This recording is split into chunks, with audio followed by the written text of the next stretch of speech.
ఎవడో ఒక పాంప్లెట్ వేస్తాడు, ఒక దుర్వార్త, దానికి చెడిసేది కాదు క్రైస్తవ్యం. ఆ యేసన్న గారు చెప్పిన మాట బాగా గుర్తు. ఫలాలున్న చెట్టుకి రాళ్ళు పడితే రాజు అన్నారు. అంటే నువ్వు అభివృద్ధి అవుతున్నావు, ఫలిస్తున్నావు, వాడబడుతున్నావు అన్నప్పుడే సాతాను గారు నీ మీద ఎన్ని వేస్తాడన్నారు. ఆ మాటలు నాకు గుర్తు. అందుకని ఇప్పుడు ఎన్ని వచ్చినా పట్టించుకోని నేను. ఎవరెన్ని పాంప్లెట్లు వేసినా హోసన్నా మినిస్ట్రీస్ దుర్వార్తలకు చెడిసేది కాదు.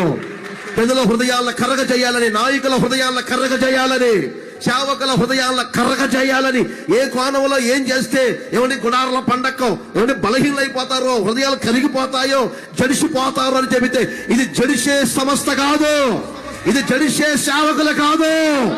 సింహపు గుండె లాంటి గుండె కలిగిన వారు సహితం వస్తున్న మినిస్ట్రీస్ ఎదుట భయపడాల్సిందేను. దుర్వార్తలకు జడిసేది కాదు వస్తున్న మినిస్ట్రీ. దుర్వార్తలకు జడియదు. మనము జడిసే వాళ్ళము. ఎన్ని దుర్వార్తలు వస్తున్నాయి కరెక్ట్ గా నేను చూస్తా. సరిగ్గా ఫిబ్రవరి వచ్చిందంటే దుర్వార్తలు వస్తాయి మినిస్ట్రీకి, బలహీనపరచాలని. ఎన్నో దుర్వార్తలు, కొన్నిసార్లు చేతులు ఎత్తలేని పరిస్థితులు తీసుకొస్తాయి మిమ్మల్ని. ఎన్నో దుర్వార్తలు హృదయం కరిగిపోయేటట్లు చేస్తాయి, మనస్సు అధైర్యపడేటట్లు చేస్తాయి.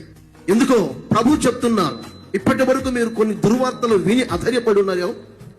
చేతులు పైకి ఎత్తలేకపోయారా? మోకరించలేకపోయారా? మోకరించి ప్రార్థన చేయలేకపోయారా? ప్రభు ఎందుకో రాబోయే భవిష్యత్తుల గురించి కూడా మాట్లాడుతున్నారు. మిమ్మల్ని దేవుడు స్థిరపరిచింది. ఎందుకంటే దుర్వార్తలకు మీరు జడియవద్దు.